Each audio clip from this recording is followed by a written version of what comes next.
जय श्री कृष्णा। आप सभी का हार्दिक स्वागत है। भगवान श्री कृष्ण बोले, कितने ही पंडित जब तो काव्य कर्मों को करते हैं। काव्य कर्म से देखिए समझिएगा, स्त्री पुरुष और धन आदि प्रिय वस्तुओं की प्राप्ति के लिए तथा रोग संकट आदि की निवृत्ति के लिए जो यज्ञ दान और तप की उपासना आदि कर्म किए जाते हैं, उनका नाम काव्य कर्म है। त्याग को संन्यास समझते हैं वो लोग, तथा दूसरे विचार कुशल पुरुष सब कर्मों के फल के त्याग को ईश्वर की भक्ति, देवता का पूजन, माता पिता गुरुजनों की सेवा, यज्ञ दान और तप तथा वर्णाश्रम के अनुसार आजीविका द्वारा गृहस्थ का निर्वाह एवं शरीर संबंधी खान पान इत्यादि जितने कर्तव्य कर्म हैं, उन सब में इस लोक और परलोक की संपूर्ण कामनाओं के त्याग का नाम सब कर्मों के फल का त्याग है। इसे त्याग समझते हैं। कई एक विद्वान ऐसा कहते हैं कि कर्म मात्र दोष युक्त है, इसलिए त्यागने के योग्य है, और दूसरे विद्वान यह कहते हैं कि यज्ञ दान और तत्रूप कर्म त्यागने योग्य नहीं है। हे पुरुषश्रेष्ठ अर्जुन, संन्यास और त्याग इन दोनों में से पहले त्याग के विषय में तू मेरा निश्चय सुन, क्योंकि त्याग सात्विक, राजस और तामस ये तीन प्रकार का कहा गया है। यज्ञ दान और तप रूप कर्म त्याग करने के योग्य नहीं है, बल्कि यह तो आवश्यक कर्तव्य है, क्योंकि यज्ञ दान और तप ये तीनों ही कर्म बुद्धिमान पुरुषों को, वह मनुष्य बुद्धिमान है जो फल और आसक्ति को त्याग कर केवल भगवद अर्थ कर्म करता है, पवित्र करने वाले हैं। इसलिए हे पार्थ, इन यज्ञ दान और तत्रूप कर्मों को तथा और भी संपूर्ण कर्तव्य कर्मों को आसक्ति और फलों का त्याग करके अवश्य करना चाहिए। यह मेरा निश्चय किया हुआ उत्तम मत है।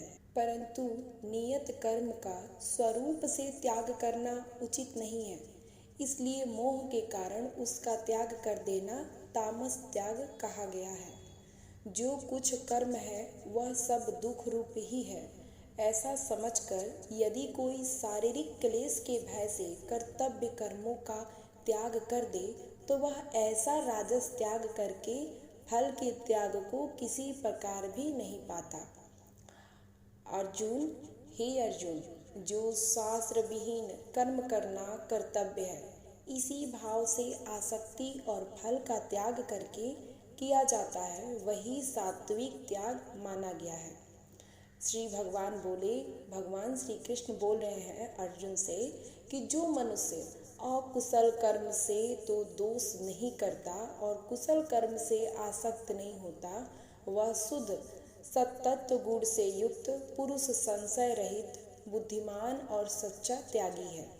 क्योंकि शरीरधारी किसी भी मनुष्य द्वारा संपूर्णता से सब कर्मों का त्याग किया जाना शक्य नहीं है, इसलिए जो कर्म फल त्यागी है वही त्यागी है।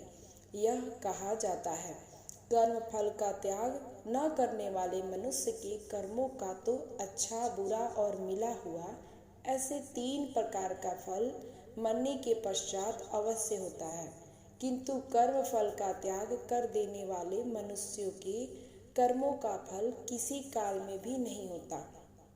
हे महाबाहो, संपूर्ण कर्मों की सिद्धि के ये 5 हेतु कर्मों का अंत करने के लिए उपाय बताने वाले सांख्य शास्त्र में कहे गए हैं।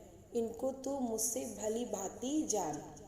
इस विषय में अर्थात कर्मों की सिद्धि में अधिष्ठान, जिसके आश्रय कर्म किए जाए, उसका नाम अधिष्ठान है, और कर्ता का भिन्न भिन्न प्रकार के कारण जिन जिन इंद्रियों को और साधनों द्वारा कर्म किए जाते हैं, एवं नाना प्रकार की अलग अलग चेष्टाएं, और वैसे ही 5वां हेतु दैव, शुभाशुभ कर्मों के संस्कार का नाम दैव है। मनुष्य मन, वाणी और शरीर से शास्त्रानुकूल अथवा विपरीत जो कुछ भी कर्म करता है उसके ये पांचों कारण हैं। परंतु ऐसा होने पर भी जो मनुष्य अशुद्ध वृद्धि सत्संग और शास्त्र के अभ्यास से तथा भगवद कर्म और उपासना करने से मनुष्य की बुद्धि शुद्ध होती है, इसलिए जो उपयुक्त साधनों से रहित है उसकी बुद्धि अशुद्ध है, ऐसा समझना चाहिए। होने के कारण इस विषयों में यानी कर्मों के होने में केवल शुद्ध स्वरूप आत्मा को कर्ता समझता है, वह मलिन बुद्धि वाला अज्ञानी यथार्थ नहीं समझता है। जिस पुरुष के अंतकरण में मैं करता हूँ ऐसा भाव नहीं है तथा जिसकी बुद्धि सांसारिक पदार्थों में और कर्मों में लिपायमान नहीं होती, वह पुरुष इन सब लोकों को मार कर भी वास्तव में न तो मरता है और न पाप से बंधता है। जैसे अग्नि, वायु और जल द्वारा प्रारब्धवश किसी प्राणी की हिंसा होती देखने में आए तो वह भी वास्तव में हिंसा नहीं है, वैसे ही जिस पुरुष का देह में अभिमान नहीं है और स्वार्थ रहित केवल संसार के हित के लिए ही जिसकी संपूर्ण क्रियाएं होती हैं, उस मनुष्य के शरीर और इंद्रियों द्वारा यदि किसी प्राणी की हिंसा होती हुई लोक दृष्टि में देखी जाए तो भी वह वास्तव में हिंसा नहीं है, क्योंकि आसक्ति, स्वार्थ और अहंकार के न होने से किसी प्राणी की हिंसा हो ही नहीं सकती तथा बिना कृत्य विभान के किया हुआ कर्म वास्तव में अकर्म ही है, इसलिए वह पुरुष पाप से नहीं बंधता। ज्ञाता जानने वाले को ज्ञाता कहते हैं। सो सुनिए, ज्ञान जिसके द्वारा जाना जाए उसका नाम ज्ञान कहते हैं और ज्ञेय जानने वाले वस्तु का नाम ज्ञेय है। ये तीन प्रकार के कर्म प्रेरणा है और कर्ता कर्म करने वाले का नाम कर्ता है। करण जिन साधनों से कर्म किया जाए उसका नाम करण है तथा क्रिया करने का नाम क्रिया है। ये तीन प्रकार का कर्म संग्रह है। गुणों की संख्या करने वाले शास्त्र में ज्ञान और कर्म तथा कर्ता गुणों के भेद से तीन तीन प्रकार के ही कहे गए हैं, उनको भी तू मुझसे भली भांति सुन। जिस ज्ञान से मनुष्य पृथक पृथक सब प्राणियों में एक अविनाशी परमात्मा भाव को विभाग रहित समभाव में स्थित देखता है, उस ज्ञान को तू स्वात्विक ज्ञान जान। किंतु जो ज्ञान अर्थात जिस ज्ञान के द्वारा मनुष्य संपूर्ण प्राणियों में भिन्न भिन्न प्रकार के नाना भावों को अलग अलग से जानता है, उस ज्ञान को तू राजस जान। परंतु जो ज्ञान एक कार्य रूप शरीर में ही संपूर्ण और सदृश आसक्त है तथा जो बिना युक्ति वाला तात्विक अर्थ से रहित और तुच्छ है, वह तामस कहा गया है। जो कर्म शास्त्र विधि से नियत किया गया हुआ है और कर्तापन के अभिमान से रहित हो कि मैं कर रहा हूँ तथा फल न चाहने वाले पुरुष द्वारा बिना राग द्वेष के किया गया हो, वह सात्विक कहा जाता है। परंतु जो कर्म बहुत परिश्रम से युक्त होता है तथा भोगों को चाहने वाले पुरुष द्वारा या अहंकार युक्त पुरुष द्वारा किया जाता है, वह कर्म राजस कहा गया है। जो कर्म परिणाम, हानि, हिंसा और सामर्थ्य को न विचार कर केवल अज्ञान से प्रारंभ किया जाता है, वह तामस कहा जाता है। जो कर्ता संग रहित अहंकार के वचन न बोलने वाला, धैर्य और उत्साह से युक्त तथा कार्य के सिद्ध होने और न होने में हर्ष, शोक आदि विचारों से रहित है, वह सात्विक कहा जाता है। जो कर्ता आसक्ति से युक्त कर्मों के फल को चाहने वाला तथा लोभी है तथा दूसरों को कष्ट देने के स्वभाव वाला अशुद्धाचारी और हर्ष शोक से लिप्त है वह राजस कहा गया है। जो कर्ता अयुक्त शिक्षा से रहित घमंडी, धूर्त और दूसरों की जीविका का नाश करने वाला तथा शोक करने वाला, आलसी और दीर्घसूत्री उसको कहा जाता है कि जो थोड़े काल में होने लायक साधारण कार्य को भी फिर कर लेंगे ऐसा आशा से बहुत समय तक नहीं पूरा करता है, उसको दीर्घसूत्री कहा जाता है, वह तामस कहा जाता है। हे धनंजय, तू अब बुद्धि का और घृति का भी गुणों के अनुसार 3 प्रकार का भेद मेरे द्वारा संपूर्णता से विभाग पूर्वक कहा जाने वाला सुन। हे पार्थ, जो बुद्धि प्रवृत्ति मार्ग मतलब गृहस्थ में रहते हुए फल और आसक्ति को त्याग कर भगवत दर्पण बुद्धि से केवल लोक शिक्षा के लिए राजा जनक की भांति बरतने वाले नाम को प्रवृत्ति मार्ग कहते हैं। जो बुद्धि प्रवृत्ति मार्ग और निवृत्ति मार्ग को, निवृत्ति मार्ग किसे कहते हैं सुनिए, देहाभिमान को त्याग कर केवल सच्चिदानंद परमात्मा में एक ही भाव स्थित हुए श्री सुखदेव जी और सनकादि की भांति संस्कार के उपराम होकर विचरने का नाम निवृत्ति मार्ग है। जो बुद्धि प्रवृत्ति मार्ग और निवृत्ति मार्ग के कर्तव्य और अकर्तव्य को, भय और अभय को तथा बंधन और मोक्ष को यथार्थ जानती है, वह बुद्धि सात्विक है। हे पार्थ, मनुष्य जिस बुद्धि के द्वारा धर्म और अधर्म को तथा कर्तव्य और अकर्तव्य को भी यथार्थ नहीं जानता, वह बुद्धि राजसी है। हे अर्जुन, जो तमोगुण से घिरी हुई बुद्धि अधर्म को भी यह धर्म है ऐसा मान लेती है तथा इसी प्रकार अन्य संपूर्ण पदार्थों को भी विपरीत मान लेती है, वह बुद्धि तामसी है। हे पार्थ, जिस अभिचारिणी धारण शक्ति भगवद के सिवाय अन्य सांसारिक विषयों को धारण करना ही अभिचार दोष है, उस दोष से जो रहित है वह अभिचारिणी धारणा है। हे पार्थ, जिस अभिचारिणी धारणा शक्ति से मनुष्य ध्यान योग के द्वारा मन प्राण और इंद्रियों की क्रिया भगवत प्राप्ति के लिए भजन ध्यान और निष्काम कर्मों में लगाने का नाम ही उनकी क्रिया का धारण करना है, को धारण करता है, वह घृति सात्विक है। परंतु हे पृथापुत्र अर्जुन, कल की इच्छा वाला मनुष्य जिस धारणा शक्ति द्वारा अत्यंत आसक्ति से धर्म अर्थ और कामों को धारण करता है, वह धारण शक्ति राजसी है।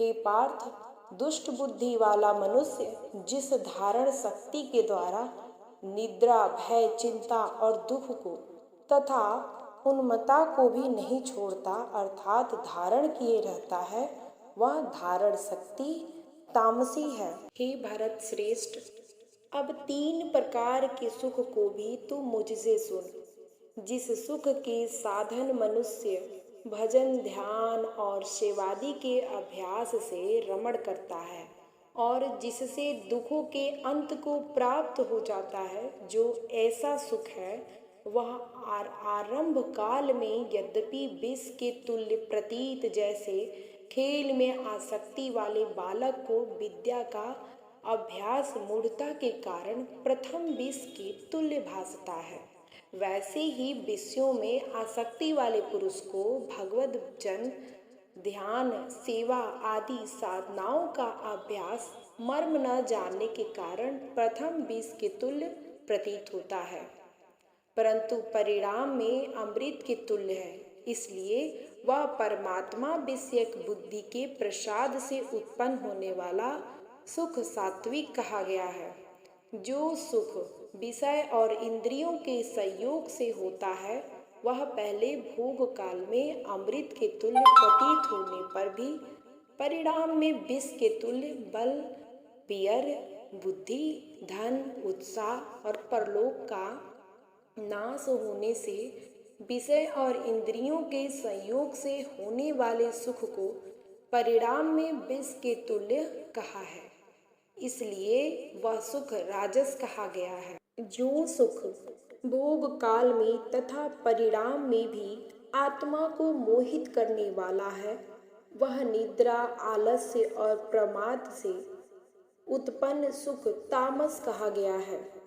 पृथ्वी में या आकाश में अथवा देवताओं में तथा इनके सिवा और कहीं भी ऐसा कोई भी सत्व नहीं है, तत्व नहीं है जो प्रकृति से उत्पन्न इन तीनों गुणों से रहित हो। हे परमपद ब्राह्मण, क्षत्रिय और वैश्यों के तथा शूद्रों के कर्म स्वभाव से उत्पन्न गुणों द्वारा विभक्त किए गए हैं। अंतकरण का निग्रह करना, इंद्रियों का दमन करना, धर्म पालन के लिए कष्ट सहना, बाहर भीतर से शुद्ध रहना, दूसरों के अपराधों को क्षमा करना, मन, इंद्रियों और शरीर को सरल रखना, वेद शास्त्र, ईश्वर और परलोक आदि में श्रद्धा रखना, वेद शास्त्रों का अध्यापन करना और परमात्मा के तत्व का अनुभव करना, ये सब के सब ही ब्राह्मण के स्वाभाविक कर्म है।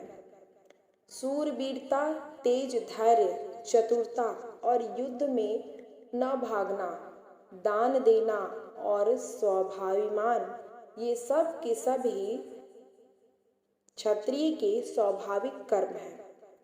खेती, गोपालन और क्रय विक्रय रूप सत्य व्यवहार, वस्तुओं के खरीदने और बेचने में तौल, नाप और गिनती आदि से कम देना अथवा अधिक लेना, एवं वस्तु को बदलकर या वस्तु में दूसरी या खराब वस्तु मिलाकर दे देना अथवा अच्छी ले लेना तथा नफा, आढ़त और दलाली ठहराकर उनसे अधिक दाम लेना या कम देना तथा झूठ, कपट, चोरी और जबरदस्ती से अथवा अन्य किसी प्रकार से दूसरों के हक को ग्रहण कर लेना इत्यादि दोषों से रहित जो सत्यता पूर्वक पवित्र वस्तुओं का व्यापार है, उसका नाम सत्य व्यवहार है।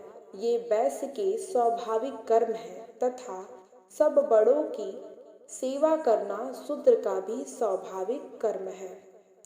अपने अपने स्वाभाविक कर्मों में तत्परता से लगा हुआ मनुष्य भगवत प्राप्ति रूप परम सिद्धि को प्राप्त हो जाता है। अपने स्वाभाविक कर्म में लगा हुआ मनुष्य जिस प्रकार से कर्म करके परम सिद्धि को प्राप्त होता है, उस विधि को तू सुन। जिस परमेश्वर से संपूर्ण प्राणियों की उत्पत्ति हुई है और जिससे यह समस्त जगत व्याप्त है, जैसे बर्फ जल से व्याप्त है, वैसे ही संपूर्ण संसार सच्चिदानंद परमात्मा से व्याप्त है। उस परमेश्वर की अपने स्वाभाविक कर्मों द्वारा पूजा करके, जैसे पतिव्रता स्त्री पति को सर्वस्व समझकर पति का चिंतन करती हुई पति के आज्ञा अनुसार पति के लिए ही मन, बाड़ी, शरीर से कर्म करती है, वैसे ही परमेश्वर को ही सर्वस्व समझकर परमेश्वर का चिंतन करते हुए परमेश्वर की आज्ञा के अनुसार मन, बाड़ी और शरीर से परमेश्वर के ही लिए स्वाभाविक कर्तव्य कर्म का आचरण करना, कर्म के द्वारा परमेश्वर को पूजना, मनुष्य परम सिद्धि को प्राप्त हो जाता है। अच्छी प्रकार आचरण किए हुए दूसरे के धर्म से गुण रहित भी अपना धर्म श्रेष्ठ है, क्योंकि स्वभाव से नियत किए हुए धर्म स्वरूप कर्म को करता हुआ मनुष्य पाप को नहीं प्राप्त होता है।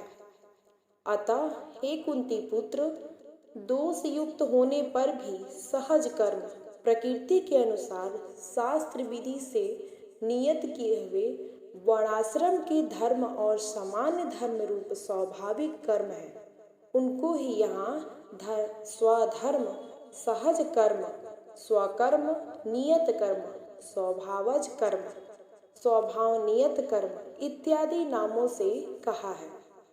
को नहीं त्यागना चाहिए, क्योंकि धुएं से अग्नि की भांति सभी कर्म किसी न किसी दोष से युक्त है।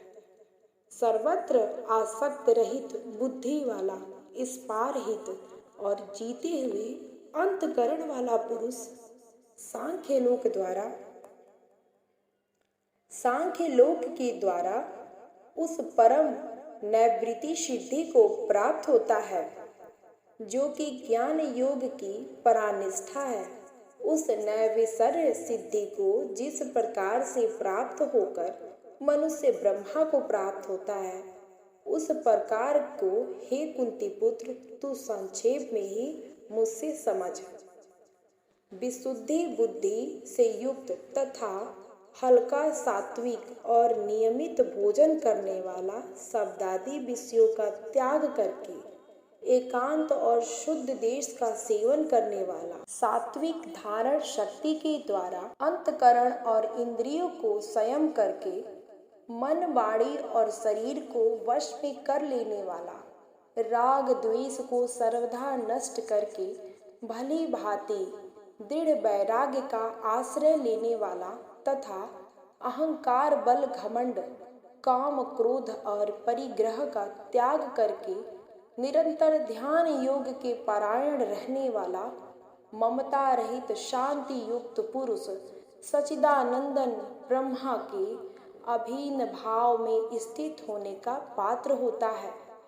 फिर वह सच्चिदानंदन ब्रह्मा में एक ही भाव से स्थित प्रसन्न मन वाला योगी न तो किसी के लिए शोक करता है और न किसी की आकांक्षा ही करता है।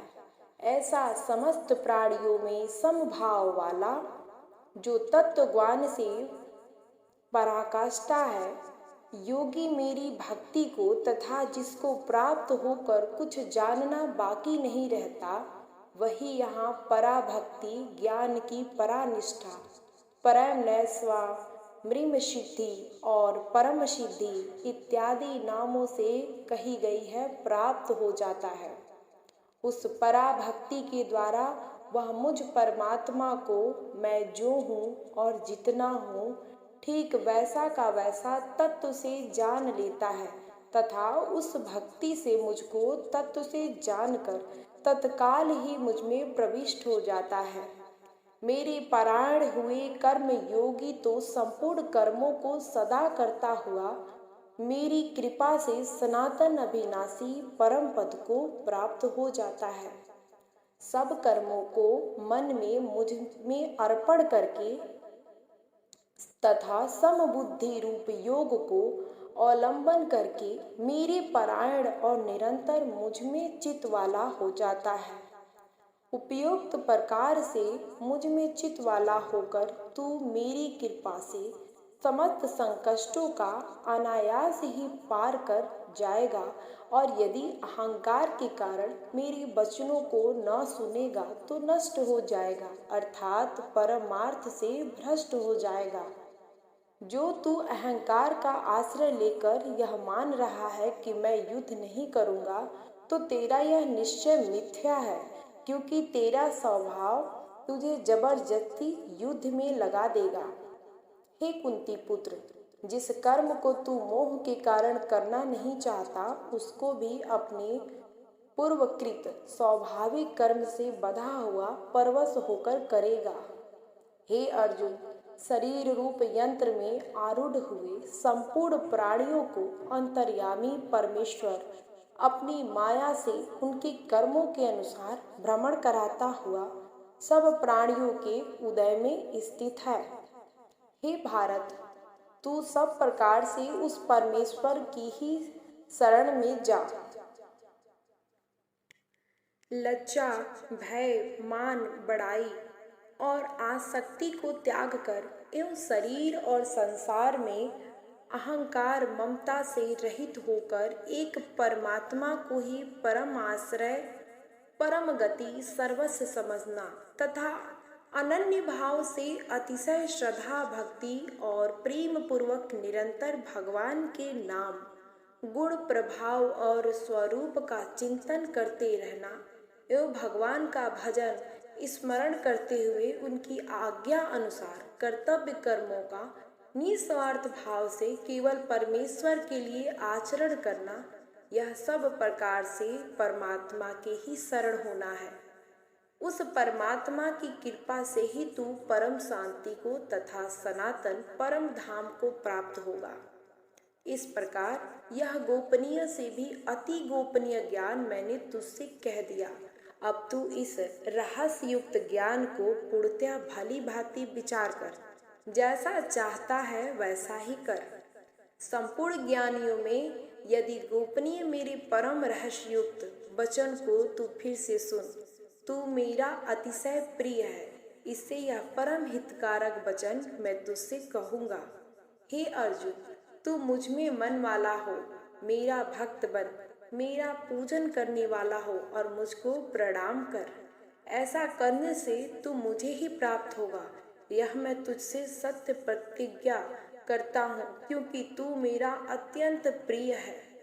संपूर्ण धर्मों को अर्थात संपूर्ण कर्तव्य कर्मों को मुझ में त्याग कर तू केवल एक मुझ सर्वशक्तिवान सर्वाधर परमेश्वर का ही शरण ले। मैं जा, मैं तुझे संपूर्ण पापों से मुक्त कर दूंगा। तू शोक मत कर। तुझे यह गीत रूप रहस्यमय उपदेश किसी भी काल में न तो तपरहित मनुष्य से कहना चाहिए और न भक्ति भेद शास्त्र और परमेश्वर तथा महात्मा और गुरुजनों में श्रद्धा प्रेम और पूज्य भाव का नाम भक्ति है। रहित से और बिना सुनने की इच्छा वाले से ही कहना चाहिए तथा जो मुझ में दोष दृष्टि रखता है उससे तो कभी भी नहीं कहना चाहिए। जो मनुष्य मुझ में परम प्रेम करके इस परम रहस्य युक्त गीता शास्त्र को मेरे भक्तों से कहेगा, वह मुझको ही प्राप्त होगा। इसमें कोई संदेह नहीं है।